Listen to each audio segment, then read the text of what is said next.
우리 함께 봉독하겠습니다. 예루살렘에 수전절이 이르니 때가 겨울이라.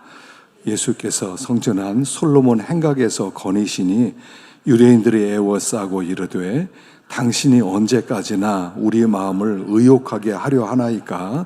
그리스도이면 밝히 말씀하소서 하니 예수께서 대답하시되 내가 너에게 말하였으되 믿지 아니하는도다.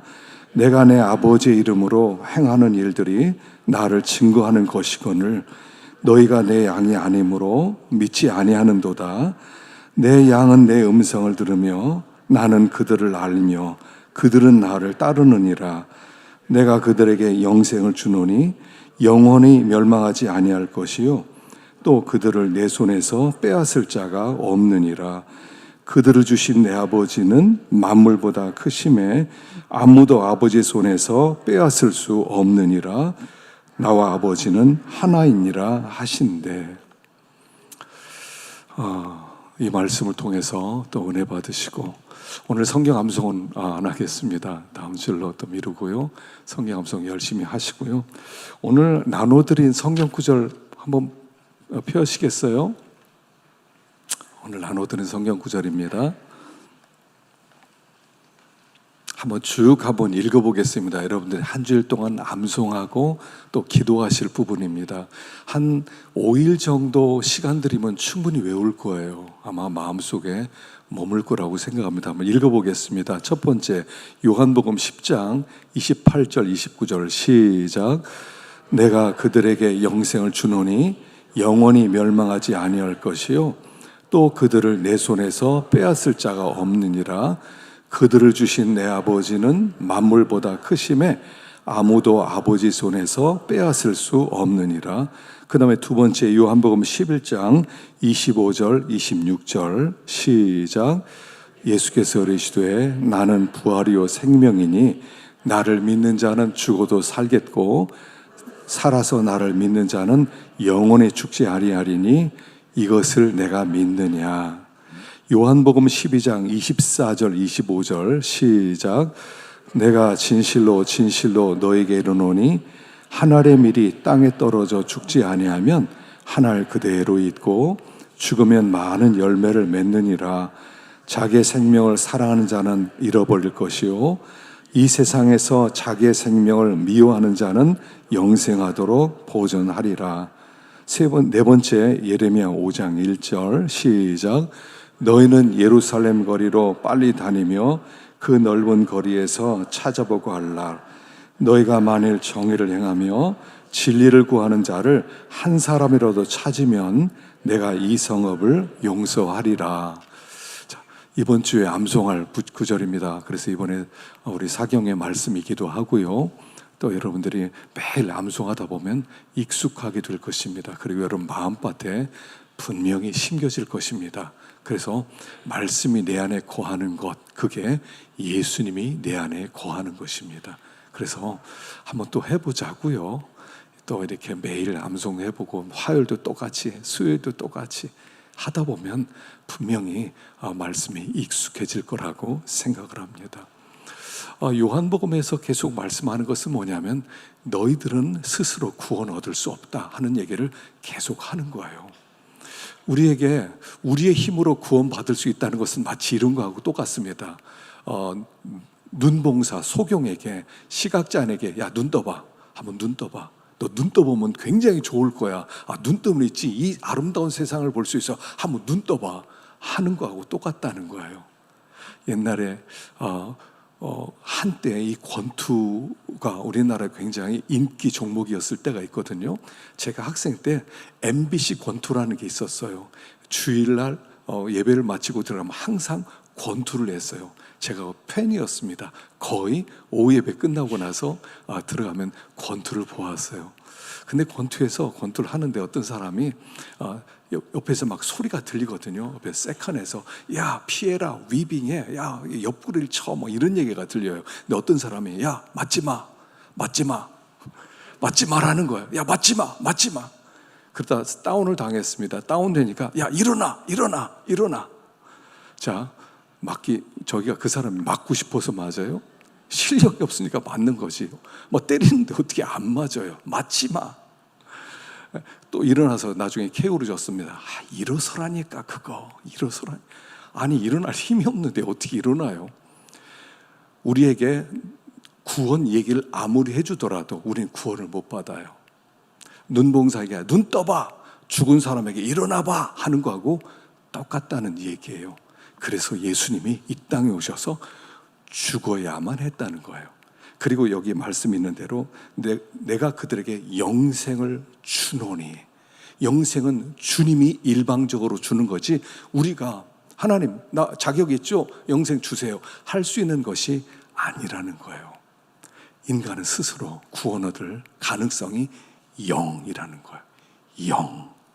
구원받은 것은 다 하나님이 하셨기 때문에 구원받은 것이지 사람은 스스로 구원받을 수 없다는 얘기를 오늘 본문이 하고 있는 것입니다. 자, 예수님이 이 땅에 선한 목자로 오셨어요. 그 선한 목자는 어떤 분인가 한번 보겠습니다. 우리 14절 읽어보겠습니다. 시작. 나는 선한 목자라. 나는 내 양을 알고 양도 나를 아는 것이 아버지께서 나를 아시고 내가 아버지를 아는 것 같으니 나는 양을 위하여 목숨을 버리노라. 또 이 우리에 들지 아니한 다른 양들이 내게 있어 내가 인도하여야 할 터이니 그들도 내 음성을 듣고 한 무리가 되어 한 목자에게 있으리라. 내가 내 목숨을 버리는 것은 그것을 내가 다시 얻기 위하여 이로 말미암아 아버지께서 나를 사랑하시느니라. 이를 내게서 빼앗는 자가 있는 것이 아니라 내가 스스로 버리노라.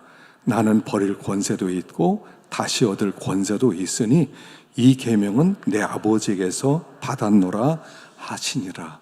예수님은 선한 목자, 참 좋은 분이에요. 그래서 예수님께서 선한 목자고 우리를 양이라고 하는 것은 너희들은 나 없이 하나님 나라에 갈 수 없어, 이런 뜻이에요. 매 순간순간 하나님을 의지해야만 하나님 나라까지 갈 수 있다는 것을 이야기하는 거예요. 그래서 그분이 선한 목자인데 선한 목자의 세 가지 특징이 있습니다. 첫째는 뭐냐면 목자와 양의 관계가 아버지와 아들의 관계와 같다는 거예요. 그래서 여기 보면 15절에 아버지께서 나를 아시고 내가 아버지를 아는 것 같으니 내가 양을 위하여 목숨을 버리노라. 자, 선한 목자세요. 선한 목자는 마치 예수님과 하나님의 관계가 아버지와 아들인 것처럼 우리와 예수님의 관계가 아버지와 아들 같다는 거예요. 그렇게 절대적이고 친밀하다 하는 거예요. 자, 예수님과 얼만큼 친하십니까? 예수님과 친한 사람이 있고요, 예수님과 좀 이렇게 친하지 않고 서먹서먹한 사람들이 있을 거예요. 근데 예수님과 친하면 예수님의 은혜를 많이 받을 수 있어요. 여러분, 아버지가 있다는 것이 여러분 굉장히 좋은 거예요. 아직 이제 아버님이 이제 나이 드신 분들 다 세상 떠나셨죠. 또 젊은 사람 아직 아버지가 세상 안 떠난 사람들이 있을 거예요. 근데 아버지가 있다는 것은 굉장한 축복이에요. 제가 느끼는 게 그래요. 왜냐하면 아버지는 인생길을 한번 가봤어요. 그렇기 때문에 아이에게 해주고 싶은, 아들에게 해주고 싶은 말이 참 많아요. 그리고 아버지는 아들을 잘 알아요. 아들이 잘 되기를 원해요. 아들을 너무 사랑해요. 그렇기 때문에 아버지가 있다는 것은, 여러분 인생에서도요, 아버지가 있다는 것은 엄청난 은혜예요. 내가 어려워지면 물어볼 사람이 있어요. 아버지, 이거 어떻게 해야 돼요? 위기에 빠졌는데 아버지 이런 문제는 어떻게 풀어가셨어요? 물어볼 수 있는 게 얼마나 큰 복에 멘토가 있다는 거. 더군다나 나를 너무 사랑하는 그분이 있다는 거. 양들에게 목자가 있다는 것은요, 결정적이에요. 양들에게 목자가 있는데 못 산다, 복을 못 받는다, 있을 수 없는 얘기예요. 나를 그렇게 사랑하는 분이, 나를 그렇게 도와주고 싶어 하는 분이, 그렇게 힘 있는 분이 내 곁에서 야, 내가 도와줄게 하는데 얼마나 좋아요. 예수님은 우리와의 관계를 절대적인 관계, 아버지와 아들처럼 뗄래야 뗄 수 없는 관계가 되는 거죠. 만일 여러분 내 친구가 있어요. 근데 내 친구가 아들이 이렇게 암에 걸려서 죽어간다고 그래요. 그럼 제가 해줄 수 있는 게 뭐 있겠어요? 친구에게 야 내가 기도해 줄게 이거밖에 더 하지 않겠어요? 근데 내 아들이 암에 걸렸다. 어떡하겠습니까? 백방으로 돌아다니지 않겠어요? 아는 의사 다 쫓아다니면서 이런 거 어떡합니까? 안 물어보겠어요? 미국에 누구 의사가 있다면 어떻게 해서라도 미국에 보내고 싶지 않겠어요? 달라요. 하나님과 우리의 관계는 그냥 선배와 후배 이런 관계가 아니에요. 하나님과 우리의 관계는 정말 뗄래야 뗄 수 없는 정말 친밀하고 그런 하나됨의 관계다 하는 거예요. 그래서 그분은 선한 목자로서 우리를 그렇게 사랑하신다 하는 거예요. 두 번째는 우리 밖에 있는 양도 인도한다고 그랬어요. 그래서 여기 보면 16절에 이 우리에 들지 아니한 다른 양들이 내게 있어 내가 인도하여야 할 터이니 그래요. 주님은 얼마나 우리를 사랑하는지, 우리를 사랑할 뿐 아니라 아직 주님을 믿지 못하는 그들에게도 주님은 관심이 있다는 거예요. 여러분, 우리가 마음에 영혼을 품어야 되는 이유예요. 왜냐하면 예수님께서 우리 밖에 있는 양에게도 관심을 갖거든요. 그래서 이 요한복음의 결론이 뭡니까? 베드로를 불렀다가 너 나 사랑해? 그러면 내 양을 쳐라. 내 어린 양을 먹여라. 이렇게 양을 치라는 얘기를 3번이나 해요. 이게 결론이에요. 목자를 만난 사람은 양에 관심을 가지고 양을 품어주라는 거예요.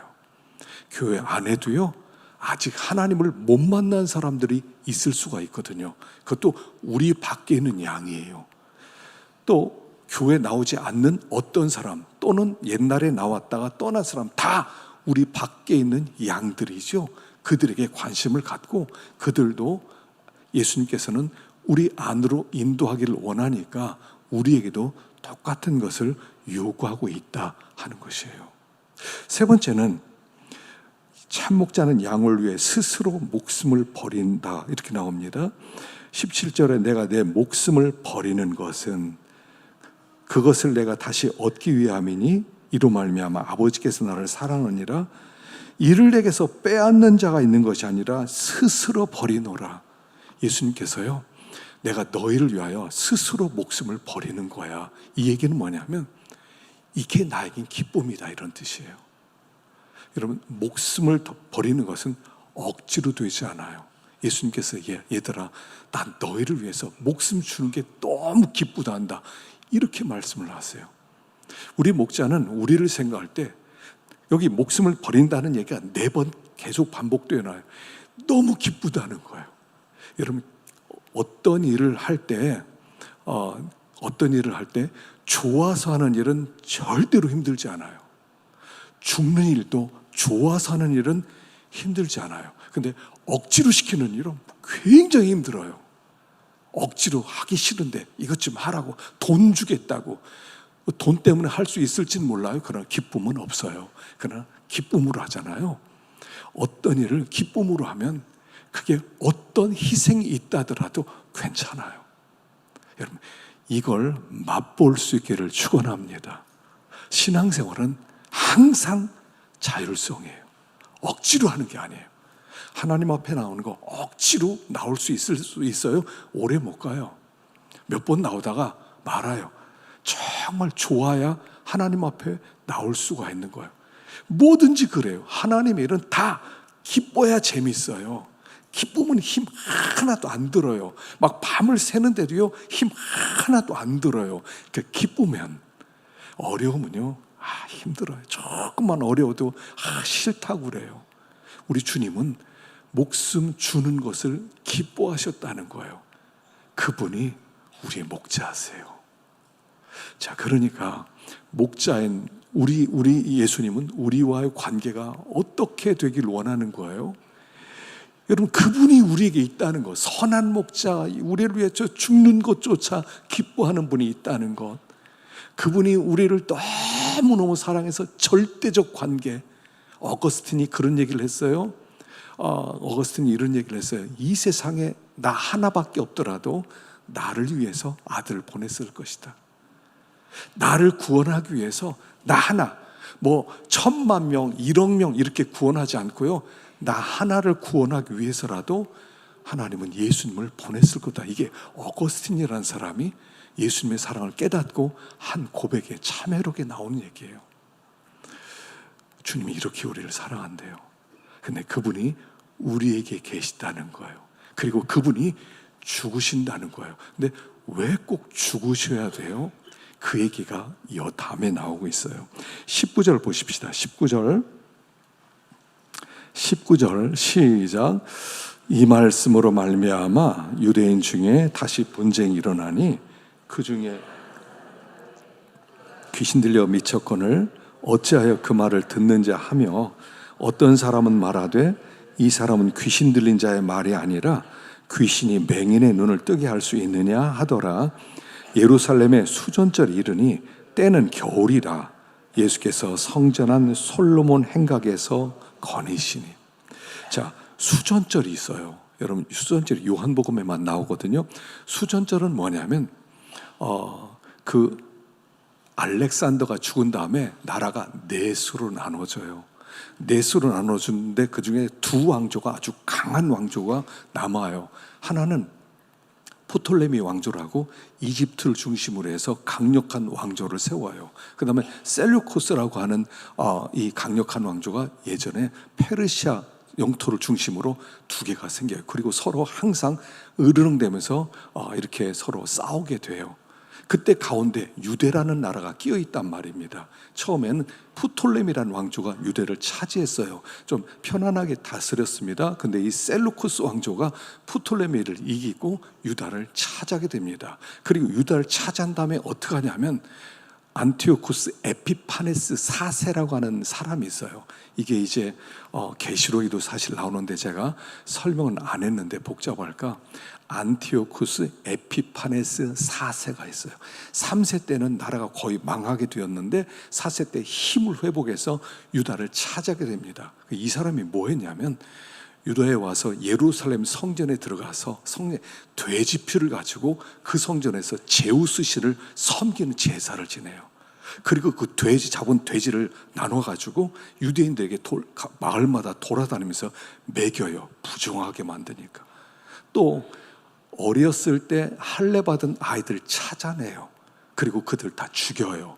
죽인 다음에 그들을 죽은 시체를 그 어머니들 목에다 걸고 다니게 했어요.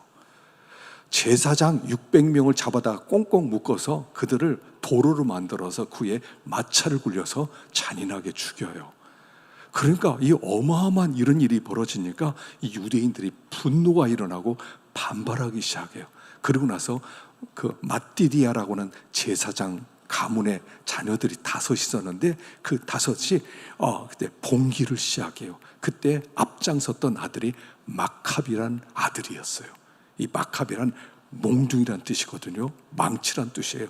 그래서 이 셀루코스의 모든 사람들을 몰아내요. 그리고 성전을 깨끗하게 만들어요. 그리고 그 성전을 하나님께 봉헌을 해요. 그 절기가 수전절이에요. 성경이 말한 절기가 아니에요. 그들이 전 힘을 다해서 어떻게 감히 성전을 이렇게 짓밟아, 하나님이 계신 성전인데, 그래서 그들이 목숨 걸고 다 일어나서 그 나쁜 사람들 셀루코스들 다 쫓아내고 그리고 성전 깨끗하게 한 다음에 하나님 성전 받으십시오 했던 날이 수전절이에요. 이 절기가 12월 8일이었어요. 그래서 이 절기가 되면 사람들이 몰려들어서 그들이 빛의 축제를 하는 거예요. 하나님 보십시오. 이게 우리의 열심입니다. 하나님, 우리는 하나님을 향해 이런 마음을 가지고 있습니다. 하나님 기쁘시죠? 우리에게 구원을 베푸소서 하는 절기가 수전절이었다는 거예요. 그러니까 수전절은 어떤 절기냐면 인간의 열심 극대화를 시킨 게 수전절이에요. 그리고 그들이 하나님께 이렇게 외치는 거예요. 하나님, 구원받을 자격 있지요. 우리가 이 정도 공로를 세웠으면 하나님 우리를 구원하는 게 마땅합니다 하는 절기가 수전절이에요. 성전 봉헌일 수전절에. 근데 예수님은 여기 보니까요, 성전 안 솔로몬 행각의 거니신 이렇게 나와요. 여러분, 솔로몬 행각이 어디에 있는지 알아야 되는데요, 성전에 있으면 성전 바로 다음이 유대인들의 뜰이죠. 남자들의 뜰, 제사장의 뜰, 남자들의 뜰, 그 다음이 유대인 여성들의 뜰, 그리고 그 다음엔 이방인의 뜰, 그리고 이방인의 뜰 바깥에 있는데 솔로몬 행각이에요. 그러니까 예수님은 성전 맨 끝에 계시고, 그들은 지금 성전에서 하나님께 영광 돌립니다. 하나님, 성전을 받으십시오. 이것이 우리의 당신을 향한 열정입니다 하는데, 정작 진짜 성전인 예수님은 성전 끝에 솔로몬 행각에 쫓겨났다 하는 것을 보여주는 얘기예요. 지금 그들은 성전 봉헌식을 하면서 참 성전으로 오신 예수님을 쫓아내고 하는 얘기가, 우리는 구원받을 자격이 있어. 우린 셀루코스 이런 악한 놈들 싹 목숨 걸고 몰아내지. 그래서 우리는 하나님께 봉헌을 하면서 영광 받으라고 하는 거야. 그리고 성전으로 오신 예수님은 쫓아내 보셨다는 거야. 그래서 그들은 인간이 가지고 있는 열심으로는 예수님을 영접할 수가 없다 하는 얘기를 하는 거예요. 그래서 예수님께서 나는 죽어야 돼. 내가 너희를 품고 죽을 때 너희들이 다시 살아날 수 있어.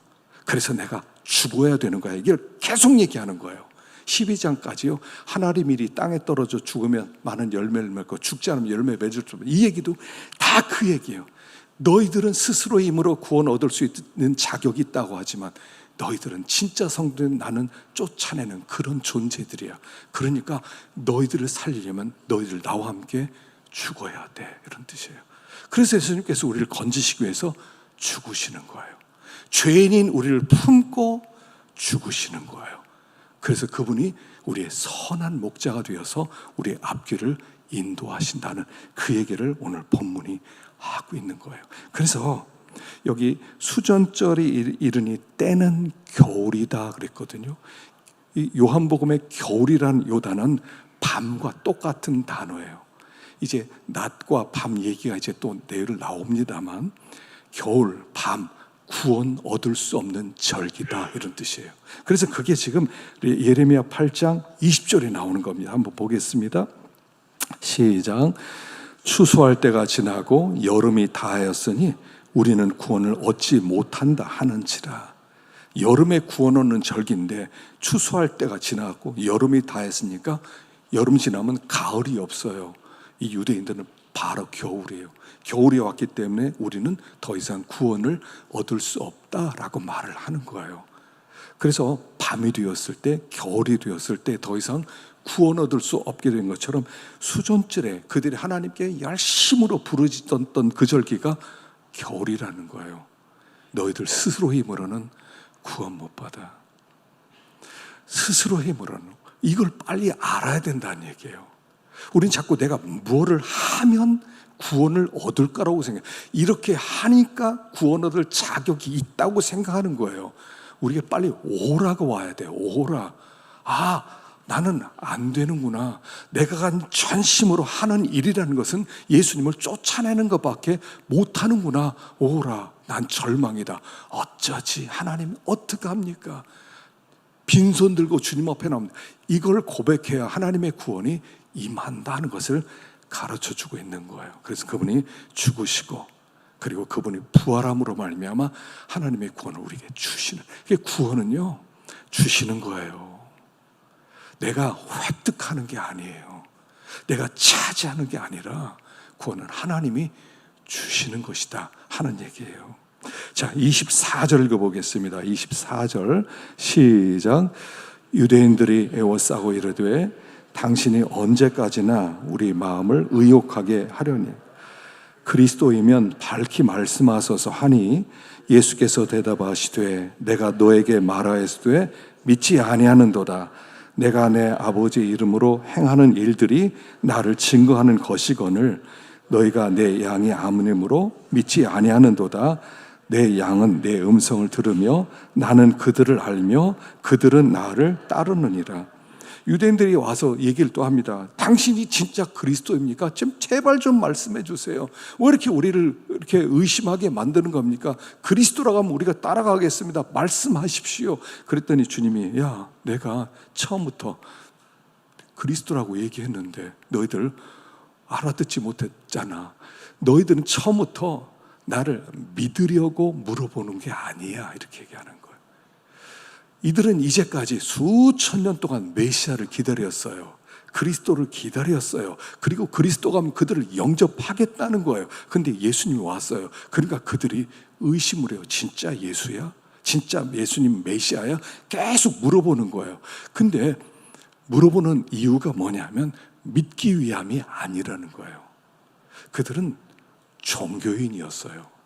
요한복음에 유대인이다 이렇게 나올 때는 그냥 종교인이다 이렇게 해석하면 돼요. 종교인이에요. 그들의 예배는 습관적이었어요. 그들의 제사는 그냥 습관적으로 형식적으로 이제까지 왔으니까 그렇게 드리는 거였어요. 종교인의 특징은 그냥 다 형식이에요. 마음이 없는 거예요. 음성을 듣는 게 아니에요. 음성 듣는 것에 초점을 맞추지 않는 거예요. 예수님께서 그렇게 많이 말씀을 해주시고 율법을 통해서 그렇게 말씀해 주셔도 그들은 듣질 않았어요. 하나님의 음성을 듣지 않으려고 그랬어요. 이게 종교인의 무서운 거예요.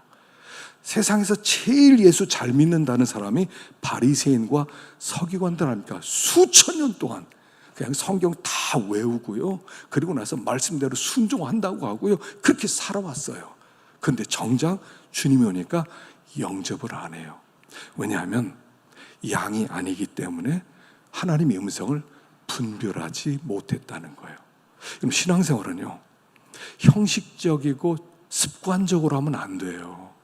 하나님 앞에 나오면 하나님의 음성을 들으려고 나오는 거예요. 음성을 듣는 거예요. 그래서 하나님의 음성을 듣고 그 음성에 반응하면서 살아가는 거예요. 그래서 음성 듣는 법 한 3가지 정도를 말씀을 드리면요. 첫째는요, 성경 말씀이 하나님의 음성이라고 그랬죠. 오전에도 말씀드렸어요. 성경 자체가 하나님의 음성이에요. 하나님의 음성 듣고 싶으세요? 성경을 펴세요. 성경을 읽으세요. 성경을 묵상하세요. 그러면 우리가 하나님의 음성을 듣는 거예요.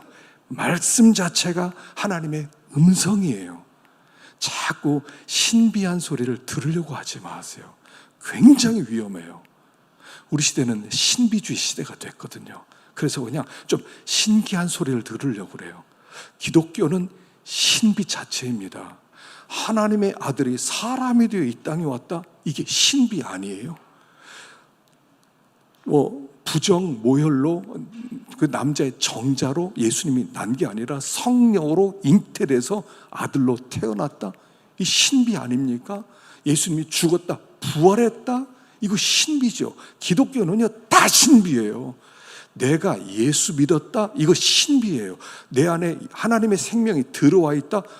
눈에 보이지 않는 생명, 이거 다 신비로잖아요. 기독교는 신비예요. 그러나 신비주의는 아니에요. 그렇다니까 뭐 이상한 초월적인 뭔가 음성 듣자, 뭔가 보자 이런 것은 아니에요. 그러나 기독교는 신비스러워요. 그래서 하나님의 음성을 들으며 살아가는 건데 하나님의 말씀이, 성경 말씀이 하나님의 음성이다 하는 거예요. 너희가 내 입에서 율법책을 떠나지 말게 하고 주야로 묵상하고 그 안에 기록된 대로 다 지켜라. 이게 말씀이에요. 하나님이 나에게 주시는 말씀이에요. 이 시대에 주신 말씀이에요. 하나님의 음성이, 하나님의 말씀을 가까이 하라고 그랬구나. 예, 알았습니다.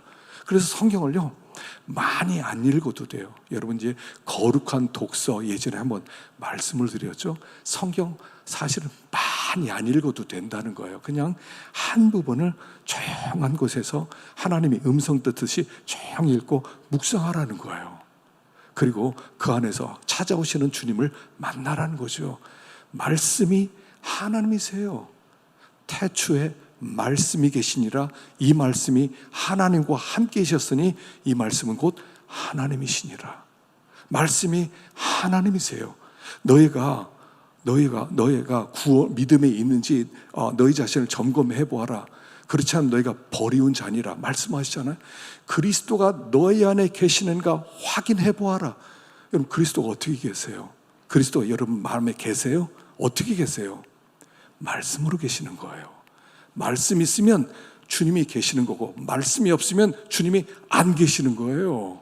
그래서 말씀 안에 거하는 거죠. 주 안에 거한다는 것은 말씀 안에 거하는 거예요, 우리가. 그래서 말씀과 관계 없으면 하나님과 관계 없는 거예요. 사람이 떡으로 사는 게 아니라 하나님의 입에서 나오는 말씀으로 산다. 내가 너에게 이른 말이 영이요 생명이라. 말씀이 하나님이세요. 하나님의 음성 듣는 거 간단히 성경 펴세요. 읽으세요. 그럼 하나님이 나에게 바로 말씀합니다. 너를 향한 뜻이 이거다. 말씀해 주세요. 두 번째 음성 듣는 법은요, 하나님의 마음을 알면 하나님의 음성을 듣는 거예요. 어떤 분이 코스타, 여기 유학생들 집회가 있는데 코스타에 이제 그렇게 강의를 한 것 같아요. 그리고 끝난 다음에 질문을 받았대요. 청년들이 질문하는데 하나님의 음성 어떻게 듣습니까? 라고 물어보더래요. 이 사람이 이렇게 대답을 했어요. 하나님의 음성이 이렇게 듣는다. 나는 내가 지금 어떤 일을 작업을 하면 난 일을 막 방 안에 엉망으로 만들어 놓고 내 일을 하고 막 이렇게 저렇게 뭐 작업 도구들을 펼쳐 놓고 일을 한참 하고 있는데 가끔씩 아주 깔끔한 걸 좋아하는 내 아내가 한 번씩 들어온다. 그리고 나서 문을 열고 내가 작업하는 모습을 보면서 엉망으로 만든 모습을 보고 한숨을 쉬며 나간다는 거. 아이고 하고 나간대요. 그러면 금방 자기 아내의 마음을 안 되는 거예요. 아이고 청소는 한번 하지. 그런 얘기는 안 했어요. 한숨만 쉬었어요. 근데 자기는 그 소리를 듣는다는 거예요. 내 아내가 분명히 이럴 거야. 청소 좀 한번 하고 일 좀 하지. 음성 들렸다는 거예요. 이게 하나님의 마음을 알면 음성을 듣는 거예요. 여러분, 하나님의 마음을 우리가 하나님 알려주시거든요. 때때로 하나님의 마음을 알려주세요. 그래서 하나님이 어떤 걸 볼 때 아유 답답하다, 얘야 답답하다 이럴 때가 있잖아요. 아유 참 힘들겠구나. 하나님이 마음을 알면 금방 하나님의 음성이 들리는 거하고 똑같다는 거예요. 지금 우리의 삶 속에서 하나님이 어떤 마음을 가지실 것 같아요? 나를 보면서 어떤 마음을 가지실 것 같아요? 그럼 하나님의 음성이 들리는 거예요. 하나님이 힘내라, 좀 더 참아라, 네가 용서해라, 조금 기다려봐라. 음성이 들리지 않겠어요? 하나님의 음성이 들리게 되어 있어요. 하나님은 마음을 알려주시고 그리고 하나님의 음성을 듣게 해주시는 거죠. 그래서 두 번째는요, 마음을 알면 음성이 들린다는 거예요. 세 번째, 마음에 소원이 생기면 하나님이 음성을 듣는 거예요. 자, 빌립보서 2장 13절 읽어봅시다. 2장 13절 시작. 너희 안에 행하시는 이는 하나님이시니 자기의 기쁘신 뜻을 위하여 너희에게 소원을 두고 행하게 하시나니. 하나님이요, 소원을 주실 때가 있어요. 어떤 일을 볼 때 뭐 이렇게 화장실이 지저분해. 그럼 누가 청소 안 하나? 내가 청소해야 되겠다. 하나님이 소원을 주세요. 어떤 어려운 사람이 있어요. 저 사람 좀 도와줘야지. 하나님이 말씀하는 거예요. 소원 주는 것은 하나님이 주시는 거예요. 하나님 우리 안에서 소원을 주시는 분이세요. 여러분, 어떤 소원이 생겼어요. 그러면 안 돼. 나 시간 없어. 나 그거 안 해. 나 피곤해. 나 돈도 없어. 나 손해 보는데. 그럼 거절하는 것이고, 음성이 들리면 저건 내가 해야지. 저건 내가 해야지. 그 소원이 생기는 거예요. 어떤 일에 소원이 생기면 하나님의 음성을 듣는 것이다 하는 거예요. 그래서 우리 하나님은 여러 가지로 말씀하세요. 그 다음에 하나님이 이렇게만 말씀하시겠습니까? 우리 하나님은요, 다양한 방법이 있으세요. 꼭 하나님이 막 쩌렁쩌렁 울리는 소리로 말하는 분이 아니라고요. 다양하게 삶의 현장 속에서 하나님 우리에게 다 반드시 뜻을 가르쳐 주시고, 목자가 양을 인도하는 목자가 있겠어요? 아니, 인도하지 않은 목자가 세상 천지에 어디 있어요? 나는 선한 목자라 죽기까지 너를 사랑하고 좋아한다. 그런데 그분이 말씀을 안 하겠느냐는 거예요. 우리가 들을 준비가 안 돼 있어서 그렇지 얼마든지 말씀하신다는 거예요. 마음을 조금 열어놓고 좀 기다리고 조금 하나님 앞에 나오기만 하면 얼마든지 하나님의 음성을 듣고 풍성한 삶을 살아갈 수 있다라고 말씀해 주는 거예요. 자, 그래서 여기 마지막으로 34절 한번 보십시다. 34절 시작. 예수께서 이르시되 너희 율법에 기록된 바 내가 너희를 신이라 하였노라 하지 아니했느냐. 성경은 폐하지 못하나니 하나님의 말씀을 받은 사람들을 신이라 하셨거든.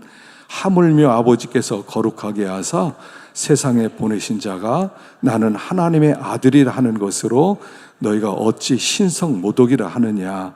만일 내가 내 아버지의 일을 행하지 아니하거든 나를 믿지 말려니와 내가 행하거든 나를 믿지 아니할지라도 그 일은 믿으라. 그러면 너희가 아버지께서 내 안에 계시고 내가 아버지 안에 깨달아 알리라. 자, 내가 율법에 내가 너희를 신이라 하였다. 성경은 폐하지 못하나니 하나님의 말씀을 받은 사람을 신이라고 했다 하는 거예요. 하나님은 하나님 말씀 받은 사람을 신이라고 불러요. 그럼 우리가 신이네요. 여기서 말하는 신이라는 것은 하나님과 똑같은 그런 불멸의 존재에다가 그 다음에 전지전능 이런 뜻이 아니라 하나님의 말씀을 받았다는 것은 뭐냐면 말씀을 그냥 들었다 이런 게 아니라 말씀을 마음에 품었다 이런 뜻이에요. 아, 하나님이 나에게 말씀 주셨구나. 내가 그 말씀대로 행해야 되지 해서 그 하나님의 말씀 받고 그 말씀을 행할 때 그를 신이라고 부른다 하는 얘기예요. 이 이야기가 시편 82편에 나오는데 시편 82편을 한번 보겠습니다. 시편 82편 1절부터 시작. 하나님은 신들의 모임 가운데에 서시며 하나님은 그들 가운데서 재판하시느니라. 너희가 불공평한 판단을 하며 악인의 낫보기를 언제까지 하려느냐 셀라. 내가 말하기를 너희는 신들이며 다 지존자의 아들들이라 하였으나 그러나 너희는 사람처럼 죽으며 고관에 하나같이 넘어지리로다. 자, 우리 하나님이 뭘 하세요? 신들의 모임 가운데 서시고 하나님은 그들 가운데 재판하시느니라. 재판하시라. 자, 하나님이 하는 일이 뭐냐면 재판하는 일이라는 거예요. 옳고 그름을 하나님이 분별하시고 하나님의 말씀대로 선하게 하나님께서 모든 것을 공평하게 판정하신 분이라는 거예요. 그런데 하나님께서 그 일을 사람에게 맡기셨다는 거예요. 근데 그 사람이 여기 누구를 얘기하냐면 사사를 얘기해요. 사사시대 사람들은 사사는 두 가지 일을 함께 하는 사람입니다. 하나는 제사장 일과 그리고 하나는 왕의 일. 그러니까 신정을 하나로 묶어서 다스리는 사람이 사사였어요. 하나님이 사사를 불러놓고 사사에게 네가 세상을 공평하게 판단해라, 공평하게 재판해라 말씀을 받은 그 사사를 하나님은 신이라 부른 거예요. 신이라는 뜻은 뭐냐면 하나님의 일을 하는 사람이다 라는 뜻이라는 거예요. 그러니까 신이니까 내가 막 높아지고 내가 막 너희들 존귀를 받고 나를 신이라고 부르고 이러는 뜻이 아니라 하나님의 일을 하기 때문에 신이라고 불렀다는 거예요. 그게 말씀 받은 사람을 신이라 하였거늘 이라는 뜻이에요. 그래서 우리가 하나님의 말씀을 받았습니다. 그래서 하나님의 말씀을 순종해 나갑니다. 하나님의 말씀을 순종해 나갔을 때 진실한 마음으로 하나님이 하기를 원하는 그 일을 해 나간다면 우리는 신이라는 거예요. 근데 이 일을 왜 예수님이 이 말씀하냐면 자, 봐라. 내가 와서 일하는 거 봐라. 이거 사람이 하는 일이냐? 내가 와서 하는 일은 하나님이 하시고 싶은 일을 내가 하고 있지 않느냐라고 하는 거예요. 요한복음에는 에고 에임이란 말이 7번 나와요. 에고 에임이 나는 뭐뭐이다. 이게 구약의 용어로는 여호와 이런 뜻이에요. 여호와는 뭐냐면 나는 나다 이런 뜻이거든요. 신약에서는 에고 에임이 나는 나다 이런 뜻이에요. 그래서 예수님께서 7가지로 나는 나다라고 말씀하셨어요. 그래서 나는 생명의 떡이다. 나는 세상의 빛이다. 나는 뭐죠? 나는 양의 문이다. 또는 나는 선한 목자다. 그리고 나는 부활이요 생명이다. 나는 길이요 진리요 생명이다. 나는 참 포도나무다. 7가지로 나는 나다라고 이야기하셨는데 그 얘기는 뭐냐면 나는 여호와야 이런 뜻이에요. 그래서 예수님께서 야 내가 한 일들을 한번 봐라. 예수님은 요한복음에 7가지 이적을 행하셨거든요. 7가지가 그래서 우리 포도주로 변화시키고 왕의 신하를 고쳐주시고 그 다음에 38년 된 병자를 고치시고 오병 이어로 5,000명 먹이시고 물 위를 걸어가시고 그 다음에 나사로 살리시고 그 다음에 눈봉사를 고쳐주시고 7가지를 하셨는데 이리 봐라. 이게 사람이 할 일이냐? 내가 하는 일은 하나님이 하는 일을 너에게 보여준 거야. 그러면 말씀 받은 사람도 신이라고 했는데 왜 하나님의 행하실 일을 하는 나를 왜 하나님의 아들로 너희들이 받아들이지 못하느냐? 하나님과 나는 하나야 라고 말씀을 하는 거예요. 내가 하는 일을 봐라. 내가 하는 일은 하나님이 와서 하라고 할 그 일을 하고 있기 때문에 난 하나님의 아들이야. 그래서 하나님이 거룩하게 하고 이 땅에 보낸 내가 하나님의 아들이라는 것이 어떻게 신성 모독이 되느냐라고 말하시는 거예요. 그러면서 우리에게 이렇게 말씀하는 거예요. 말씀 받았느냐? 여러분 말씀 받으셨어요? 너희들 이제부터 이 땅에 하는 일은 하나님이 해야 될 일을 너희가 해라. 하나님이라면 하심직한 일을 너희들에게 맡긴다. 그게 말씀을 받았다는 뜻이에요. 말씀 받은 사람은 뭐를 하냐면 하나님이 이 땅에서 하심직한 일을 하는 거예요. 근데 그 당시에 사람들이 그렇게 안 했다는 거예요. 그래서 재판을 하는데 뇌물을 받고 가난한 사람을 감옥에 잘못했다고 하고 부자는 봐주기도 하고 이게 하나님이 할 일이냐? 너희들이 이 땅에 있으면서 말씀 받았다면 하나님 하심직한 그 일들을 좀 해봐라. 그러면 나와 아버지가 하나인 것 같이 너희도 하나님과 하나가 될 것이다 이런 뜻이에요. 하나님과 하나라는 것이 뭐 신이 됐다 이런 뜻이 아니라 하나님과 모든 게 하나 되어 살아가는 하나님의 초월적인 아들의 초월적인 삶을 살게 된다라고 말씀하는 거예요. 오늘 우리에게요. 말씀 받은 우리를 신이라고 불러주세요. 그럼 신은 어떻게 해야 돼요? 신이 해야만, 신이 할 수 있는 일을 하는 거예요. 하나님 우리에게 야 내가 이 땅에서 일은 이렇게 하고 싶어. 한번 네가 해봐. 예 알았습니다. 그래서 하나님이 하시고 싶어하는 그 일을 할 때 우리를 신이라고 하면서 나와 아버지는 하나이니라 라고 고백할 수 있다는 거예요. 그럼 우리의 삶이 그런 고백이 나오는 삶이세요? 지난 한 주일의 삶이 하나님과 나는 하나나요. 하나님이 하시고 싶어하는 일을 내가 했지 할 수 있으세요? 그럼 하나님과 나는 하나 된 삶을 살아가는 거예요. 초월적인 삶을 살아간다는 거예요. 그리고 그를 통해서 하나님은 영광을 받으신다는 얘기세요. 그래서 말씀을 받으셨으면 신이에요. 받았다는 얘기는 들었다는 얘기가 아니라고 그랬죠. 말씀을 받고 하나님이 하시고 싶어하는 그 일을 하는 사람을 신적 존귀함을 가진 사람이라고 말하는 거예요. 하나님 우리에게 이렇게 하세요. 여러분 말씀을 주셨어요. 야 이렇게 살아봐. 나라면 하나님이라면 이렇게 살 거야. 그 길을 걸어가라는 거예요. 그래서 하나님과 하나 된 삶을 살아가는 거예요. 그럼 하나님이 영광을 받으시고 온 땅 가운데 하나님의 어떠함을 드러내실 것이다 라고 말하는 거예요. 그래서 우리가 이 사경회를 통해서 은혜 받으시면서요 하나님이 보내는 현장에서 사람처럼 살지 말고 하나님처럼 살아가라 하고 우리에게 권면하시고 그리고 그렇게 존귀한 삶을 살아가라라고 말씀하시는 것입니다. 자, 우리 찬송 부르고 기도하십시다. 주의 음성을 내가 아버지처럼 우리를 아들같이 대우해 주시고 아버지의 기쁨으로 목숨을 바칠 만큼 사랑하는 분이 우리에게 계시다는 것을 깨닫게 하여 주시옵소서. 아버지 하나님 앞에 내 열심과 내 공로와 아버지 하나님의 자기의 의의를 가지고 나오는 것이 아니라 아버지 하나님의 참 성전되는 예수님을 모시고 살아가는 우리가 되게 하여 주시고 저희들이 주의 음성 들으며 살아가기를 원합니다. 험악한 세상, 복잡한 세상, 시끄러운 세상 속에 주님의 음성이 들려지게 하여 주시옵소서. 주의 음성 듣고 승리하며 살아가는 우리가 되게 하시고 하나님을 영화스럽게 기쁘시게 드리는 우리를 되게 하여 주시고 아버지 하나님이여 주님께서 응원해 주시는 소리를 들을 수 있도록 도와주시고 갈 길을 지시해 주시는 소리를 들을 수 있게 하여 주시옵소서.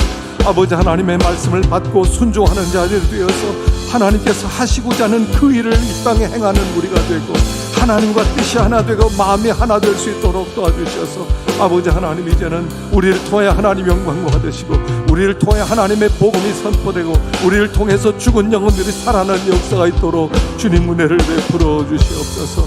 하나님 아버지 불쌍히 여겨주시곤 합니다. 이번 한 주도 축복해 주시곤 합니다. 이번 한 주도 붙들어 주시길 원합니다. 이번 한 주도 동행하여 주시길 원합니다. 아버지 하나님 긍휼을 베풀어 주시옵소서. 믿음으로 승리할 수 있도록 도와주시고 하나님이 함께 하시는 것을 날마다 깨달을 수 있도록 도와주시고 아버지 하나님의 거룩한 백성들의 삶을 살게 하여 주시옵소서. 하나님 아버지, 우리 가을 사경회를 통해서 주님 우리의 선한 목자라고 우리의 주님께서 우리를 목숨을 다하기까지 사랑한다고 너희들은 내 아들이라고 우리에게 말씀하시는 그 음성을 듣게 하여 주시고 아버지 하나님 어떤 상황에서라도 실족하거나 흔들리지 않도록 은혜 베풀어 주시옵소서. 우리는 우리의 잘하는 것을 하나님께 가져오려고 합니다. 우리의 의의를 하나님께 가지고 오려고 합니다. 정작 예수님을 문 밖에 세워두지 않았는지 돌아볼 수 있도록 도와주시고 아버지 오라 나는 곤고한 사람이라다 고백하면서 예수님을 마음 중심에 모시는 우리들이 되게 하여 주시옵소서. 복잡한 시대, 시끄러운 시대입니다. 하나님의 세미한 음성을 듣게 하여 주시고 우리 하나님께서 우리와 함께 하신다는 음성을 듣고 하나님 우리를 굳게 하리라는 음성을 듣고 아버지 하나님이 어떤 상황 속에서라도 요동받지 않도록 생명의 풍성함을 누리게 하여 주시옵소서. 하나님이 계시고 싶어하는 곳에 우리를 두셨습니다. 우리에게 말씀을 주셨습니다. 아버지 하나님 그 말씀을 받아 싸우니 말씀대로 순종함으로 하나님께서 하시고 싶어하는 그 일을 우리를 통해서 이루어지게 하여 주시고 주님과 하나 된 삶을 통하여 존귀한 생애가 되게 하시고 우리를 통해 하나님께 영광이 돌아가고 많은 영혼들이 주님께 돌아오는 생명의 역사가 나타나게 하여 주시옵소서. 아버지 이 사경회를 마지막 시간까지 붙들어 주시고 우리 교회가 깨어있기를 원합니다. 우리 교회가 은혜 받기를 원합니다. 우리 교회가 요동하지 않기를 원합니다. 주님께서 가정 가운데 찾아오시고 사업 가운데 찾아오시고 주님께서 심령 가운데 임재하심으로 말미암아 생명의 풍성함을 누리게 하여 주시옵소서. 특별히 우리 청소년들 또 청년들 우리 유초등부 우리 학생들 다 기억하여 주시고 어릴 때부터 믿음이 들어가게 하시고 어릴 때부터 믿음의 사람이 되게 하시고 어릴 때부터 주님께 붙잡힐 수 있도록 도와주시고 주님께 쓰임받을 수 있는 일꾼 되도록 역사하여 주시옵소서. 악한 마귀 떠나게 하시고 아버지 더러운 영이 떠나게 하여 주시고 음란한 영이 떠나게 하여 주시고 아버지 거룩한 영이 우리 교회 가운데 임재하여 주시옵소서. 돌아가는 걸음도 인도해 주시기를 바라옵고 예수님의 이름으로 기도하옵나이다. 아멘.